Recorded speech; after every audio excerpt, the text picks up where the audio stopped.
Some entrepreneurs create firms in industries in which they have experience, whereas others cross over and create businesses in entirely new domains. Prior research has shown that the former group tends to create better performing startups, but many of the underlying reasons for this tendency remain underexplored. For example, if founders' prior industry experience helps attract employees, whether founders wish to attract employees with industry experience, how founders compensate the new hires, and to what extent gender plays a role in the hiring and remuneration processes. Florence Honoré and Martin Genko explored these questions using a novel approach. They deployed a two-sided matching model that takes into consideration employees' and employers' preferences. They used a sample of 1,000 US startups, hiring 4,000 managerial-level employees and in 5 technological manufacturing industries.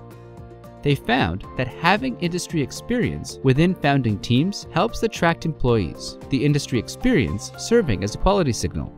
However, even startups lacking industry experience may hire employees with such experience if the startups can signal quality by having a larger founding team.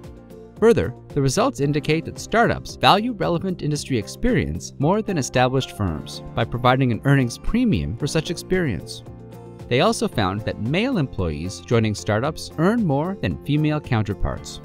Their study refines our understanding of industry experience in the phenomenon of hiring by startups and calls for more research on gender difference in the context.